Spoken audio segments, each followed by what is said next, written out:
Bonjour à tous, bienvenue dans le portrait de la semaine. À chaque émission, un invité vient nous rendre visite pour nous parler de son parcours et de sa vie. Aujourd'hui, nous recevons une personne qui a la main sur le cœur. Faire découvrir l'outre-mer et aider ses compatriotes est une de ses priorités. Bonjour Gaston Calife. Bonjour. Vous êtes le président de la case sociale culturelle des Antilles, située à Paris. Comment allez-vous? Eh bien, il fait très froid chez vous, il fait très froid chez nous, mais on tient le coup. Je préfère un meilleur soleil, mais hélas, pour faire avec, le combat continue. Pour ouvrir la première page de ce livre consacré à votre histoire, on va commencer avec l'enfance. Vous êtes né à Basse-Terre, en Guadeloupe, d'un papa martiniquais et d'une maman guadeloupéenne. Et d'ailleurs, en 1990, Aimé Césaire avait prononcé cette très belle phrase à la télévision. Il disait « C'est par la culture que l'homme prend conscience de lui-même et de son identité ». Est-ce qu'enfant, la culture avait une place importante dans votre famille, Gaston Calife? C'est que j'ai été élevé dans une famille qui était très religieuse et que depuis très jeune âge, je me suis intéressé à faire du bien aux autres. Et c'est pourquoi que mon parcours et mon choix a été orienté vers le social, socio-culturel. Donc ça avait une place très importante déjà dès l'enfance, cette aide aux autres. Oui, tout à fait, parce que je m'intéressais avec les curés, les enfants de chœur, chœur vaillant, âme vaillant, et scouts, et pleureurs. Donc, ce sont des personnes ce sont des enfants qui... Les curés nous apprenaient à aimer les autres. On ne nous lisait pas la Bible telle qu'on le lit aujourd'hui, puisque pendant même une époque, la Bible était interdite d'avoir la Bible chez soi. Mais ma famille m'a toujours envoyé à l'église, j'ai toujours été proche des religieuses et j'ai toujours aidé les autres. Et c'est une vocation que j'ai découvert tout au long de ma carrière. Au début des années 60, vous quittez la Guadeloupe, direction l'Hexagone, à Clermont-Ferrand, où vous faites votre service militaire. Et vous avez une idée. À la fête du régiment, vous proposez à vos supérieurs de faire découvrir à vos camarades l'outre-mer ce qu'ils acceptent, et vous organisez cette espèce de petite fête où vous faites découvrir toute l'alimentation aussi de l'outre-mer. Est-ce que c'est votre premier combat qui démarre à ce moment-là, Gaston Calife? C'est vrai, vous êtes bien informé. Oui, ça fait partie un petit peu de ce petit top, compte tenu que c'était la période de la guerre d'Algérie. Et je voyais des personnes décédées qui arrivaient par camion, donc il y avait une sorte de tristesse dans ce grand régiment. Et je me suis dit, pourquoi ne pas apporter un peu de chaleur à ceux qui sont là, des engagés, des volontaires, qui donnent leur vie pour la France, bien qu'aller combattre dans un pays qui n'est pas la leur, mais on connaît toute une histoire, je ne viendrai pas dessus. Mais j'ai vu le colonel qui avait une approche très forte vers l'outre-mer, et je lui ai fait la proposition. Et on a lancé ce qu'on peut appeler ça de petit appel d'offres parmi tous les musiciens des outre-mer qui étaient présents dans cette caserne, ceux qui avaient une petite connaissance sur la musique. Alors à partir de là, nous avons monté un petit orchestre et nous avons demandé à d'autres personnes de prendre contact avec les grandes surfaces, etc., pour acheter des produits des outre-mer qui sont sortis jusqu'à Paris et de France pour arriver à Clermont-Ferrand. Et nous avons eu, à la fête du régiment, un grand stand qui représentait tout l'outre-mer, le boudin, la cra, le punch, etc., plus la musique, et tout le monde était très enchanté. Et dans cette démarche-là, j'ai été très récompensé, parce que j'étais très bien vu grâce à mon apport toujours, pour apporter un peu de chaleur, mais aussi toujours faire du bien aux autres, et faire les autres comprendre que nous sommes sur Terre pour une mission bien spécifique, et qu'on doit être fidèle à la mission que Dieu nous a confiée. Après des études de psychologie, de sociologie, vous tournez vers l'industrie. Et au sein même de votre entreprise, vous demandez à ce qu'il y ait des repas d'outre-mer, des livres aussi dans l'entreprise. Est-ce que la persévérance est l'une de vos principales qualités, Gaston Calife? C'est vrai, j'étais un petit peu fada de tout ce qui était de Guadeloupe, Martinique, Guyane, Réunion, etc. Et effectivement, à l'intérieur des entreprises, j'ai constaté que quelquefois, une fois par mois, il y avait un couscous. Donc, un repas d'Afrique du Nord, du Maghreb. Alors, je me suis dit, pourquoi eux, pas nous? Alors, comme on est français d'outre-mer, alors j'étais voir le grand patron, je lui dis, j'aimerais bien qu'on fasse aussi, une fois par mois, une spécificité d'outre-mer. Alors, il m'a dit quoi? Je dis, bah, ben, du coublion passant avec rouge. Mais c'est quoi ça? Alors j'ai expliqué. Après, je lui ai dit, mais s'il y a ça, il faut exceptionnellement un petit planche, quelques acres de boudin. C'est toujours la même chose. Et il a été OK, il a été d'accord. Et j'étais encore même un peu plus loin. Et j'ai dit qu'à la cantine de cette grande entreprise-là, il faudrait que de temps à autre, on fasse des petites entrées sur l'outre-mer, toujours pour mettre en avant sur l'outre-mer. Je n'étais pas ambassadeur, mais je faisais le travail d'un ambassadeur. Et depuis 1982, vous dirigez la case sociale et culturelle antillaise. À l'intérieur de cet organisme, d'ailleurs, vous créez la case sociale des structures spécifiques pour les plus démunis avec la distribution de repas, de vêtements. Est-ce avant tout un cri du cœur pour vous, Gaston Calife, d'avoir fait cette initiative? C'est que la case sociale est très vieille maison puisque il existe véritablement depuis 1979. On a changé beaucoup de noms. C'était Anticosmos, ensuite devenu case sociale spirituelle, ensuite case sociale culturelle. Maintenant, c'est case sociale. Maintenant, c'est un centre social. C'est un centre social des Outre-mer. Avant, on avait toujours cette tendance antillaise, mais nos ministères de tutelle nous ont fait comprendre qu'il n'y a plus de ministère des DOM, ça n'existe plus, c'est le ministère des Outre-mer. Donc on a modifié et on s'est appelé Case sociale des Outre-mer, qui est maintenant un véritable centre social qui a à l'intérieur toute une équipe. Nous sommes 27, une équipe de 27 personnes, dont un éducateur, un assistant social, un conseiller social donc, qui m'accompagne aujourd'hui, M. François Félix-Théodose, et Mme Labelle, assistant social, M. le jeune éducateur. Donc il y a toute une équipe qui est là pour aider, pour essayer de trouver une solution problématique des gens, parce que notre mission à la case sociale, c'est aider les personnes à grande précarité à s'en sortir.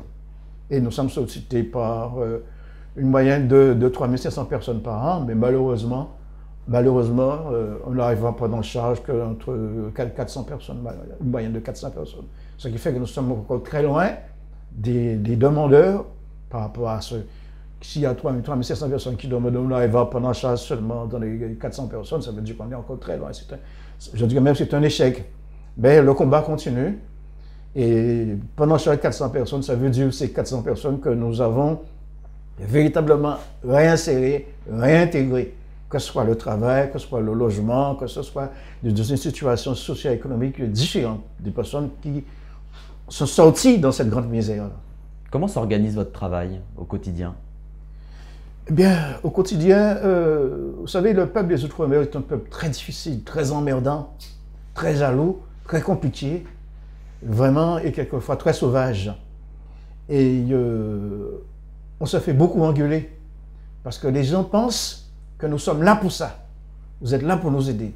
Donc ils viennent, ils demandent. Et quand on leur dit, il faut fournir tel document, il faut fournir telle preuve, il faut être sûr, il faut que l'assistant social, l'éducateur, les conseillers fassent une enquête. Bon, vous pouvez venir me dire que j'ai 3 balles de loyer. Je dis, mais il faut la preuve. Et quelquefois, les gens s'énervent. S'énervent par rapport à ça. On est même insulté, on est même menacé. Quand on fait du social, pour les gens en grande précarité, ça veut dire que nous, quelqu'un qui a une petite difficulté, ils sont 5 dans une petite chambre de bonne, ce n'est pas notre problème à nous, c'est le problème aux autres structures. Mais quelqu'un qui va se retrouver dans la rue la semaine prochaine, c'est notre problème à nous. Donc nous faisons des interventions concrètes, qui est souvent urgent. Il faut trouver la solution tout de suite. Nous ne faisons pas la masturbation intellectuelle pour raconter un tas de conneries, un tas de baratin. Nous sommes directs et quelquefois même sauvages. Et comme nous sommes très connus par l'ensemble des institutions, que ce soit l'État et les collectivités, les huissiers qui nous connaissent très bien comprennent quelquefois notre intervention. Et quelquefois, va au-delà de la loi de donner un délai plus important à une personne qui doit être expulsée, en demandant notre garantie à nous. Et quand nous, on donne des garanties, ça veut dire que c'est l'organisation qui s'engage. que ce soit financièrement et moral. Ça veut dire que nous avons une éthique, nous avons un code de déontologie du travail social qui est très difficile à respecter, mais que nous respectons.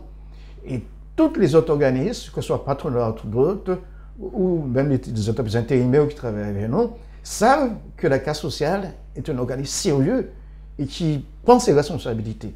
Mais pour prendre ses responsabilités, il faut que le public aussi, lui, sache qu'on ne peut pas aider quelqu'un seulement avec la parole.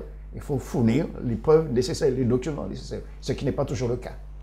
En 1996, sous la demande de Daniel Vaillant, l'ancien ministre Daniel Vaillant, il vous nomme administrateur adjoint au Centre d'action sociale de Paris-Île-de-France. 2 ans plus tard, vous créez une nouvelle structure interassociative entre les associations de la Martinique, de la Guadeloupe et la Caisse sociale et culturelle antillaise. Est-ce que vous pouvez nous expliquer en quoi ça consiste? Si vous voulez, nous avons établi un pont de liaison et de concertation entre les structures de la Martinique, aussi bien que les structures de la Guadeloupe. Voilà. Nous avons voulu que quand un originaire de la Martinique a un problème, ou de la Guadeloupe a un problème, il faut que nous soyons informés. Il faut arrêter de croire que Paris c'est Eldorado. Donc dorénavant, quand un Martiniquais ou un Guadeloupéen veut quitter la Guadeloupe ou quitter la Martinique pour venir en France, il lui faut des repères, il faut une adresse. Avant, ils débarquaient directement. Et quand ils arrivaient, ils cherchaient à droite et à gauche. Non, on a dit non. On dit que quand une personne veut venir, une personne nous informe, nous demande d'aller voir. Si M. X veut héberger Mlle Z, on pourra contact pour voir où la personne va être logée, dans quelles conditions. Si la personne vient pour faire une formation, on va s'arranger pour bien vérifier quel est l'hébergement qu'il y a dans le cadre de la formation. Il ne faut pas que les gens viennent et que tout de suite, 2 jours, 3 jours après, ils viennent nous voir pour nous dire qu'ils ont tel problème, ils ont tel problème, tel problème. Donc, nous sommes devenus, nous avons mis en place, si vous voulez, un sorte de système qu'on peut appeler les ambassadeurs des Outre-mer, des Outre-Marins. À travers les mouvements associatifs qui sont en Guadeloupe et en Martinique, auquel il y a des concertations, il y avait M. Franck Dito qui s'occupait de la Martinique, il y avait M. Béleuil Maniel qui s'occupait de la Guadeloupe. Donc, il y a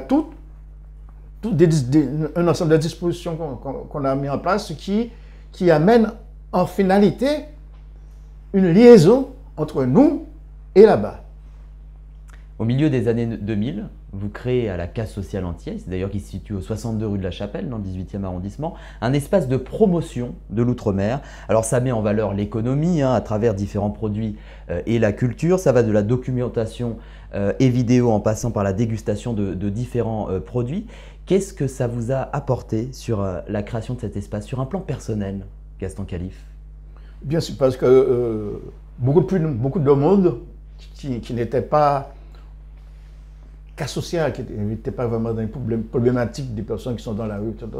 Mais ça nous a amené à faire de la promotion pour notre pays, pour nos pays, puisque moi je suis entre les deux, je suis moitié martiniquais, moitié guadeloupéen. Donc nous avons fait la promotion en faisant découvrir, comme nous avons pignon sur eux. Vous avez vu chez nous, c'est très joli, c'est 200 mètres carrés, sur 2 niveaux, c'est très bien décoré. Donc les gens souvent nous prenaient pour une agence de voyage. Alors, en entrant à l'intérieur, on mettait à leur disposition des magazines et quelquefois le petit café en provenance des Antilles, quelquefois un petit ancrage, et en leur remettant de la publicité pour qu'eux ils puissent se sentir intéressés et aller faire un tour dans nos pays. Et en 2007, vous êtes en visite au Sénégal, dans le but d'aider les enfants talibés, qu'ils soient orphelins, abandonnés, victimes de guerre ou malades. Vous avez d'ailleurs été reçu par différentes municipalités là-bas, dont M. Diop, le député maire et sénateur de Dakar. Je voudrais savoir quelles ont été vos premières pensées en arrivant sur place.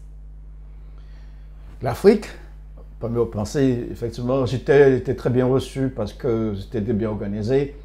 Il y avait le maire de Biscuiterie, une petite commune de Sénégal, qui était venu à notre rencontre avec voiture et chauffeur, tout d'autres très bien reçus.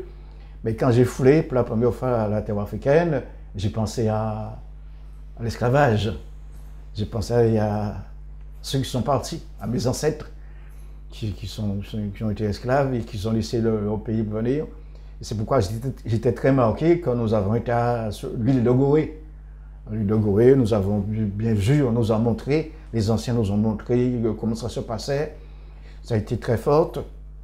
Mais nous avons eu quand même une petite déception. Ça veut dire qu'il y avait des enfants qui sont dans la rue, que nous avons entendu parler des enfants de Gorée, des enfants du Sénégal, qu'on appelle les talibés, et que nous avons envoyé à l'avance 25 ordinateurs pour ces enfants.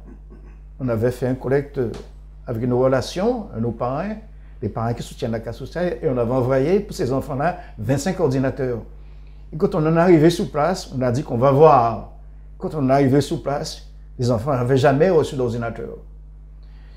Et le maire de l'époque nous a informé qu'on avait entendu dire qu'il y avait des ordinateurs qui se vendaient, de sorte que ça a été détourné.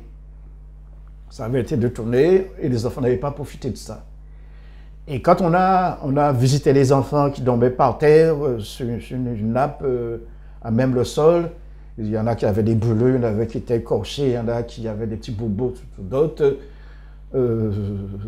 J'ai été personnellement très touché de voir ces enfants-là, parce que ce n'est pas des Antillais, ce n'est pas des Guyanais, ce n'est pas des Guyanais, mais ce sont des Africains, mais je suis un descendant d'Africains. Alors donc, j'étais sorti de ma dimension outre-mer, Guadeloupe, Martinique, Guyane, Réunion, pour aller faire un pas, toujours dans le cadre du social que je fais, vers les enfants de mes ancêtres, qui sont ces petits Africains. Et quand j'ai vu comment ces enfants-là étaient, malgré que le business qu'ils avaient fait avec les ordinateurs, leur responsable à eux, bien entendu, j'ai proposé à ce moment-là de partir avec les enfants pour les acheter des sandalettes en plastique qu'on appelle des tongs et des matelas en mousse, de partir avec eux pour les acheter ça et leur donner. Les responsables qui étaient là n'ont pas voulu, nous ont dit non, ça ne se passe pas comme ça. Vous nous donnez l'argent et nous on ira l'acheter. Alors on dit non, on ne vous donne pas l'argent, on mène avec eux. Ah non, non, non. Alors on a compris qu'ils voulaient qu'on leur donne encore l'argent et pour faire comme ils avaient fait pour les ordinateurs, pour faire ce qu'il faut, mais jamais rien acheter pour les enfants. Donc ça a été une déception. Par rapport à l'action humanitaire sociale, ça a été une déception. Mais au niveau culturel, et sociologique et philosophique, c'était très important, auquel que j'ai pu visiter Gorée, j'ai pu voir la terre de mes ancêtres. Le 21 novembre 2011, dans la salle du Bataclan, 22 artistes d'outre-mer se sont réunis pour vous offrir un concert où quand même 2500 personnes étaient présentes dans la salle. L'intégralité d'ailleurs des bénéfices avait été offerte à la casse sociale pour permettre d'aider les personnes originaires des Outre-mer qui se trouvent en difficulté. Est-ce que cet événement a marqué finalement une finalité, une récompense par tout ce que vous avez mené au cours de votre parcours? C'est vrai que souvent on disait que la solidarité Outre-mer n'existe pas. Et grâce à quelqu'un qu'on appelle M. Claudiciard, c'est lui qui est à l'initiative de ce projet, il était venu nous voir pour nous dire que par rapport à ce que tu fais comme ta mission est très difficile, je vais voir si on peut te donner un coup de main. Et il avait réuni un plateau d'artistes de haut niveau et qui est venu gratuitement faire la démonstration, chanter, danser, jouer. Et tous les bénéfices ont été donnés à la cause de cette initiative-là. Ça nous a beaucoup marqué parce que par la suite, on avait reçu aussi de Mme Jocelyne Béroir qui nous avait attribué des jouets pour les enfants, qu'on a redistribué aux enfants pour les jouets. Donc il y a eu un grand travail qui a été fait par l'intermédiaire de M. Claudiciard. Et c'est la continuité de la mission de la casse sociale. Et cette continuité-là, on le fait avec des parrains. La puissance de la casse sociale, ce n'est pas les subventions. On n'en a pas beaucoup. La puissance de la casse sociale, ce sont les parrains. Ce sont des personnalités civiles, militaires, politiques, et philosophiques et spirituelles qui nous soutiennent et que quand on a besoin de faire passer un dossier, priorité, on téléphone. Parce qu'on vit dans un monde aujourd'hui. Ce n'est pas Bac plus 5 qui compte. Ce qui compte, ce sont les relations. Et la casse sociale, s'il est aussi puissant, c'est parce qu'il a beaucoup de relations. Aujourd'hui, Gaston Calife, quels sont vos projets, les projets de la casse sociale antillaise? Notre projet aujourd'hui, c'est de pouvoir, je peux expliquer en disant, avoir suffisamment de nourriture pour pouvoir donner aux gens, aux 110 familles qui viennent chercher à manger tous les mercredis à la casse sociale, d'avoir beaucoup plus de nourriture, beaucoup plus de moyens pour qu'on puisse aider ces personnes-là. Parce qu'il y en a trop de personnes auxquelles qui ont besoin de la nourriture et qu'on leur dit on n'en a plus. Et quand quelqu'un vient vous demander à manger et que vous dites que vous n'en avez pas, vous ne savez pas qu'est-ce que la personne doit faire après.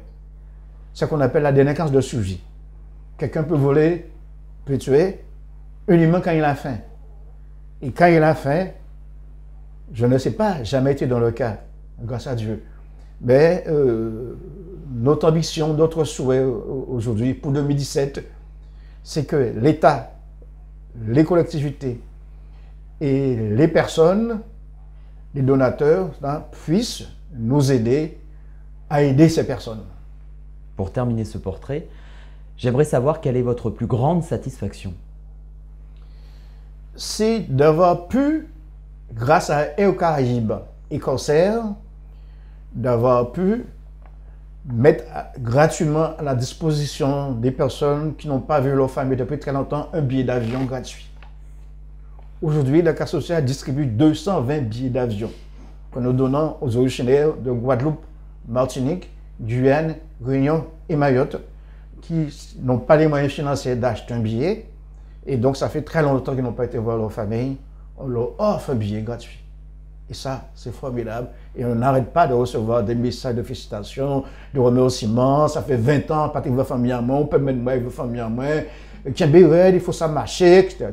On n'arrête pas de... Et c'est quelque chose de très fort. Et nous sommes félicités par, y compris par les milieux ministériels.